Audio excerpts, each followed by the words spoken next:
வணக்கம் விவசாய தோழர்களே, மீண்டும் ஒரு அருமையான விவசாய களத்தில் சந்திக்கல ரொம்ப மகிழ்ச்சி. இன்னைக்கு நம்ம ஒரு ஆட்டு பண்ணைக்கு வந்திருக்கோம். பரன்மேல் ஆடு வளர்ப்பு எப்படின்னு பார்த்துருக்கோம். இதில் அண்ணன் எப்படி பண்ணியிருக்காரு, அவர் என்ன மாதிரி கோட் ஃபார்ம் வச்சு பண்ணிட்டு இருக்காரு, என்ன மெத்தடாலஜியில் பண்ணுறாரு, என்னென்ன ரகங்கள் வச்சு அவர் வளர்க்குறாருன்னு சொல்லி இந்த வீடியோ பதிவில் முழுமையாக பார்க்க இருக்கோம். வாங்க வீடியோக்குள்ளே போகலாம்.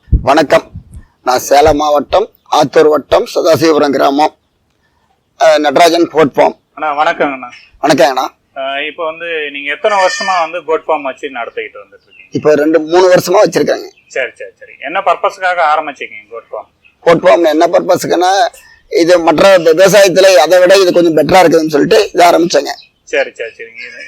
எப்படி இது நல்லா லாபகரமா தாங்க இருக்கு. லாபகரமா தாங்க இருக்கு. இப்போ நடராஜ் கோட் ஃபார்ம்ல என்னென்ன ரகங்கள் நம்ம பண்ணிருக்கோம்? நம்ம சார் இது போயர், ஜோஜத்து, பீட்டலு, ஜமுனாபாரி, சுரோகி, தலச்சேரி அனைத்து ரகமும் பண்றேங்க. சரிங்க. கேட்கறவங்களுக்கு எடுத்து கொடுக்குறேங்க. இப்போ என்னென்ன ரகம் வச்சிருக்கீங்க? இப்போ வச்சிருக்கிறதுங்க தலச்சேரி, போயரு, ஜோஜத்து, ஜமுனாபாரி இருக்குங்க. சரி. சுரோகி இருக்குங்க. சரி, நீங்க சொல்ற இனங்கள் எல்லாமே நார்த் இந்தியாவை சார்ந்தது. ஆமாங்க. ஏன் நாட்டு இனங்களை வளர்க்கல, தமிழ்நாடு ரகங்களை ஏன் சேலம் கருப்பாடு எல்லாம் நீங்க வளர்க்கல? சேலம் கருப்பு வளர்த்தாங்க. ஒரு மாசத்துல இது ஒரு 4 கிலோ தேன் வருங்க. சரி. அது 2 கிலோ தாங்க வரும். நமக்கு ஒன்னும் கட்டுப்படி ஆக மாட்டேங்குதுங்க. அதை வளர்த்து பார்த்தாங்க. வெயிட் கெயினுக்காக தான் பண்றாங்க. இப்ப ஒரு பண்ணை ஆரம்பிக்கணும்னா முதல்ல எவ்வளவு ஆடுகளை கொண்டு நம்ம ஆரம்பிக்கலாம்? அது நம்ம பரன் அமைச்சு வளர்க்கறது பெஸ்ட்டுங்களா, இல்ல நம்ம மேய்ச்சல் முறையில வளர்க்கறது பெஸ்ட்டுங்களா? முன்ன நாங்க கீழே தாங்க வச்சிருந்தோம். சரி. கிட்டத்தட்ட ஒரு 10 வருஷமா கீழே வச்சிருந்தோங்க. சரி சரி. கீழே வச்சா நாட்டாடு, கொடியாடு, சேலம் கருப்பு இந்த மாதிரி தாங்க வச்சிருந்தோம். சரி. அது நமக்கு ஒண்ணும் கை கொடுக்கலைங்க. சரி. கை கொடுக்காதனால இதுல மாறின பிற்பாடு பரவாயில்லைங்க. பண்ணை அமைக்கும் போது என்னன்னாங்க, கீழே இந்த புலக்கையும் மூத்திரமும் சேர்ந்ததுனாங்க, அது ஒரு அமோனியா வாயு மாதிரி உண்டாகுதுங்க. சரி. அது உண்டாகிறதுனால அதுல நமக்கு நோய், அது அதிகமா நோய் வருதுங்க. சரி. பரன் போட்டா அந்த புலக்கையும் கீழே போயிடுதுங்க, மூத்திரமும் கீழே போயிடுதுங்க. சரி. அதனால இது இல்லைங்க. அதனாலதான் இந்த தேர்ந்தெடுத்ததுங்க. இந்த ரகத்தை நீங்க ரகமும் தேர்ந்தெடுத்து, செட்டும் தேர்ந்தெடுத்தது அதனாலதாங்க. இப்ப நீங்க எந்த அளவு முறையில செட்டு போட்டிருக்கீங்க? இதுக்கு செலவுகள் எவ்வளவு ஆனது? எனக்கு செட்டு மட்டும், இப்ப செட் இருக்கிறது மட்டும் 32க்கு 22ங்க. சரி. செட்டு போட்டிருக்கிறேங்க. சரி. இதுக்கு செலவானது இது ஒரு 4.5 லட்சம் ரூபாய் ஆயிடுச்சுங்க. 4.5 லட்சம் ரூபாய் ஆயிடுச்சுங்க. சரி. ஆனா நம்ம பண்ணையில என்ன மாதிரி ஆடு முறைகளை நீங்க தேர்வு பண்ணுவீங்க? இப்ப தாய் ஆடு அது மாதிரி ஏதாவது வச்சிருக்கீங்களா, இல்ல அதுக்கு வேற என்ன மாதிரி தேர்வு முறை உங்களுக்கு இருக்கும்? சார், தாயாடும் இருக்கு வச்சிருக்கிறேங்க. தேர்வு முறைனா போயர்னா நல்லா கொஞ்சம் குட்டியா இருக்கணும் சார். சரி. கொஞ்சம் அப்படியே அகலமா இருக்கணும். சரி. அகலமா இருக்கணும். இது இல்ல கொஞ்சம் லென்த்தா இருக்குங்க. சரி. அது மாதிரி இருந்தாதாங்க அது போயர் ஓரளவுக்கு ஒரு 80% 90%. சரி. இந்த மாதிரி இந்த குட்டியும் அதே மாதிரி தானுங்க. இதெல்லாம் 90% வருங்க இந்த குட்டி. சரி சரிங்க. ஆனா நம்ம ஆரம்ப காலகட்டத்துல நீங்க ஆடு பண்ணை வைக்கணும்னு சொல்லிட்டு ஒரு முடிவு எடுத்திருப்பீங்க. சரிங்க. எவ்வளவு ஆடுகளை கொண்டு என்ன ரகம் ஆடு வளர்த்த ஆரம்பிச்சீங்க? ஆரம்ப காலத்துலங்க நாங்க வளர்த்ததுங்க சேலம் கருப்பு. சரி. நாட்டாடு. சரி. கொடியாடு. சரி. இதுதான் 3 தாங்க வளர்த்தோம். சரி. வளர்த்தோம். ஒன்னும் பெரிய கெயின் வரலைங்க. இருக்கு. ரொம்ப கொஞ்சம் ஒரு மாசத்துல ஒரு 2 கிலோ இந்த அளவுக்கு தாங்க அது வந்தது. சரி. அதனாலதான் அது கொஞ்சம் எங்களுக்கு ஒன்னும் சரி வரலங்கிறதுனாலதாங்க அப்புறம் இந்த மாதிரி தலச்சேரி, போயரு, சுரோகி, பீட்டலு இந்த மாதிரி ரகத்துக்கு போனாங்க. வட இந்திய ஆடுகள் தாங்க மெயினா. ஆமாங்க ஆமாங்க ஆமாங்க. வெயிட் கெயின் வருதுன்றீங்க? வெயிட் கெயின் வருதுங்க. 4 கிலோ மாசம் 4 கிலோ ஏறுங்க. 4 கிலோ ஏறுங்க. சரி சரிங்க. இதுக்கு என்னன்னா உணவு முறை எல்லாம் கொடுக்குறீங்க? உணவு முறை வேலி மசாலுங்க. சரி. சூப்பர் நேப்பிருங்க. சரி. சவுண்டல் இருக்குங்க. சரி.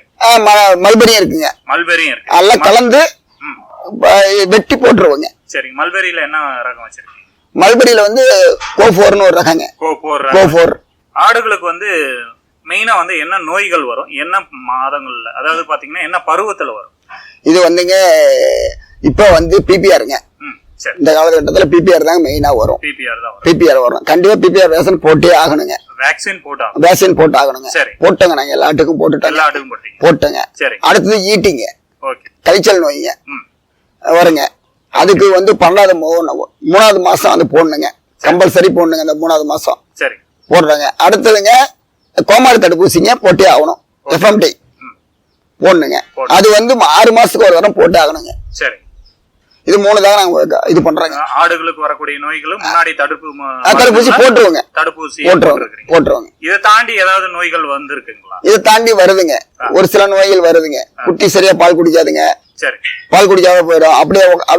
அப்படி இதாயிருங்க. அப்படியே அஜீரண கோளாறுல கொலகொலன்னு அப்படியே போகுங்க. அசை போடுறது இல்லாம அந்த மாதிரியும் வருதுங்க. அந்த மாதிரி வந்தா டாக்டரை கூப்பிட்டு வைத்தியம் பண்ணிக்குவீங்க. டாக்டரை கூப்பிட்டு வைத்தியம். ஆமா. இப்ப நம்ம பண்ணையில வந்து மேக்சிமம் நீங்க ஆடு வந்து சேல் பண்ணிட்டே இருக்கீங்க. அது வந்து வளர்ப்புக்கு கொடுக்குறீங்களா இல்ல கறிக்காக கொடுக்குறீங்க? வளர்ப்புக்கு தான் கொடுக்குறோம்.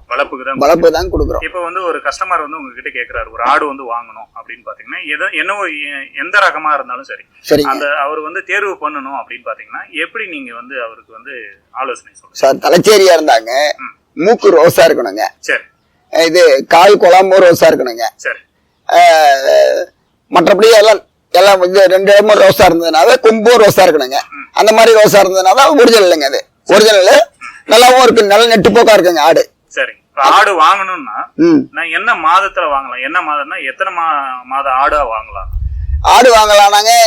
அது சினையாடா வேணும்னா நமக்கு வந்து 1 வருஷம் ஆகுங்க. 1 வருஷம் ஆடு வாங்கினா கொஞ்சம் நல்லா இருக்குங்க. சரி. இது நம்ம வந்து இந்த 3 மாசம் 4 மாசத்து குட்டி வாங்கிட்டு போறோம்னாங்க அது மறுபடியும் 1 வருஷம் வரைக்கும் நம்ம வெயிட் பண்ணணும். அந்த மாதிரி வெயிட் பண்ணா அதுவும் பரவாயில்லைங்க. ஆனா ஒண்ணே சினையாடு தாங்க பரவாயில்ல. மேக்சிமம் சினையாடு நீங்க விக்கிறீங்க? விற்பனைக்கு. சரி. நீங்க நார்மலா குட்டி கூட விற்பனைக்கு? குட்டியும் விற்பனைக்கு. சரி. இப்ப குட்டினா குட்டி எத்தனை மாதத்துல வந்து ஒரு ஆடு போட ஆரம்பிக்கும்? ஒரு ஆடு வந்து 153 நாளுங்க. சரி. 153 நாள் ஆச்சுன்னா குட்டி போட்டுருங்க. குட்டி போட்டுருங்க. இப்ப வந்து தலைச்சீத்தா வந்து எத்தனை குட்டிகள் போடும்? அதுக்கு பிறகு வந்து எத்தனை லாக்டேஷன் இது போகும்? தலைச்சீத்துல வந்துங்க ஒரு குட்டியும் போடுங்க, 2 குட்டியும் போடுங்க. சரி. தலைச்சீத்துல அடுத்த பாவம் வந்ததுன்னா 3 குட்டியும் போடுங்க. அந்த மாதிரி ஒரு ஆடு 5 குட்டி போட்டுருக்குங்க. 5 குட்டி தலைச்சேரி தாங்க 5 குட்டி போட்டுருக்குங்க. ஆனா நம்ம பண்ணையில வந்து பெஸ்ட் ரகம்னு சொன்னீங்கன்னா எந்த ரகத்தை வந்து நீங்க சொல்லுங்க? பெஸ்ட்னா போயர் ரகம் பெஸ்ட்டுங்க. எல்லாத்தோட பெஸ்ட் போயர் ரகம் தாங்க. சரிங்க. இது வளர்ப்புக்கா இருந்தாலும் சரி கறிக்கா இருந்தாலும் நல்லா இருக்குதுங்க. வளர்ப்புக்கா இருந்தாலும் நல்லா இருக்குங்க. ரெண்டுமே நல்லா இருக்குங்க. ரெண்டுக்குமே நல்ல உகந்த ரகம் தாங்க அது. சரி. இப்ப வந்து ஆடுகள்னு பாக்குறப்ப நிறைய விஷயம் இப்ப வந்து சூழ்நிலைக்கு மாறுபாடு அப்படின்னு பாத்தீங்கன்னா சீசன் மாறுபாடு இருக்கும். இப்ப மழை காலங்கள்ல ஒரு மாதிரி வளர வேண்டியதா இருக்கும்.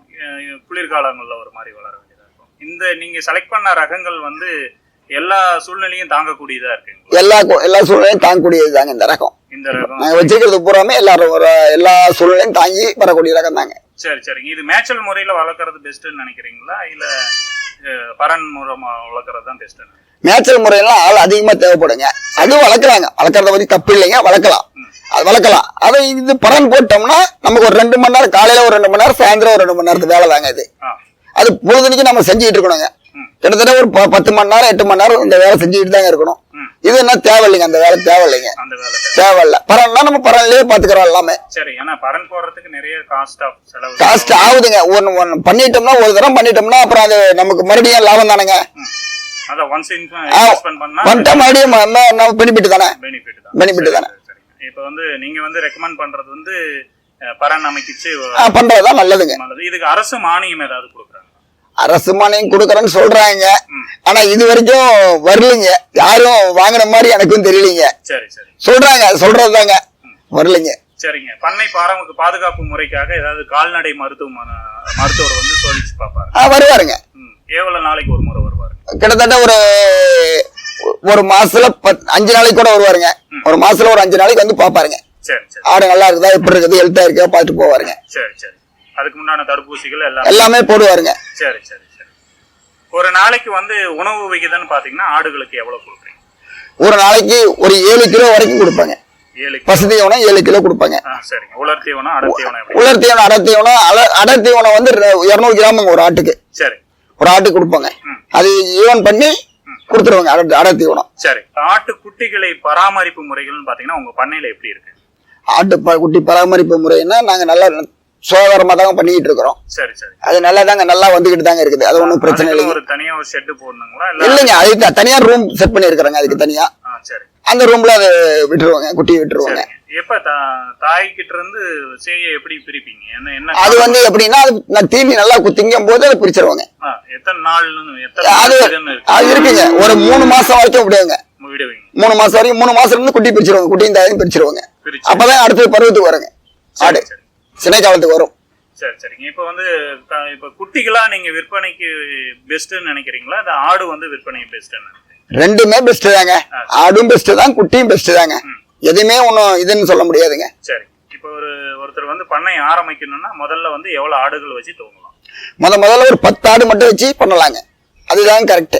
அது என்ன ரகங்களை வந்து தேர்வு பண்ணா கரெக்டா இருக்கும்? அது எல்லாம் போயரு, தலச்சேரி, ഍ᴇᴍ, இது ஜமுனாபாரி, இந்த எல்லா ரகமும் வைக்கலாங்க. எதுவுமே இந்த ரகமும் இல்லைங்க, எல்லாமே ஒரு நல்ல ரகம் தாங்க. சரி, ஒரு வருடத்திற்கு எவ்வளவு லாபங்கள் வந்து எதிர்பார்க்கலாம்? ஒரு வருடத்துக்குங்க ஒரு 30 ஆடு வச்சிருந்தாங்க. 30 ஆடு போயர் எல்லாம் சேர்த்து 30 ஆடு வச்சிருந்தா கூட கிட்டத்தட்ட ஒரு 2 லட்ச ரூபா லாபம் வருங்க. 2 லட்ச ரூபா ஒரு வருஷத்துக்கு லாபம் வருங்க. சரி சரி. இதுக்கு செலவுன்னு பாத்தீங்கன்னா எவ்வளவு ஆகும்? செலவுன்னு பார்த்தா ஒரு 1,20,000 30,000 ஆகுங்க, செலவாகுங்க. இது லாபம்னு பாத்தீங்கன்னா எவ்வளவு? லாபம் 2 லட்ச ரூபா வருங்க. 2 லட்ச ரூபா வருங்க. இந்த வீடியோ பதிவுல வந்து நடராஜனுடைய கோட் ஃபார்ம் வந்து நம்ம விசிட் பண்ணியிருக்கோம். அவர் எப்படி ஆடு வளர்க்கலாம், அதனுடைய தேர்வு முறைகள்லாம் எப்படி இருக்குன்னு சொல்லி இந்த வீடியோ பதிவு முழுமையா சொல்லியிருக்காரு. இதை பற்றிய கருத்துக்கள், கமெண்ட்டுகள் எதுவாக இருந்தாலும் வந்து எங்கள் கமெண்ட் செக்ஷன் தெரிவிங்க. இன்னும் எங்கள் சேனலை சப்ஸ்கிரைப் பண்ணாத இருந்தால் உடனே சப்ஸ்கிரைப் பண்ணுங்கள். அடுத்தடுத்த புது வீடியோக்கள் வரணும்னா உடனே மறக்காமல் பெல் பட்டனை ப்ரெஸ் பண்ணிடுங்க. எங்களிடம் தரமான ஆடு கிடைக்குங்க. ഍ᴇᴍ, பீட்டலு, ஜோஜத்து, ஜமுனாபாரி, வட இந்திய ஆடுகள், அனைத்து ரக ஆடுகளும் எங்களிடம் தரமான ஆடுகளாக கிடைக்கும்.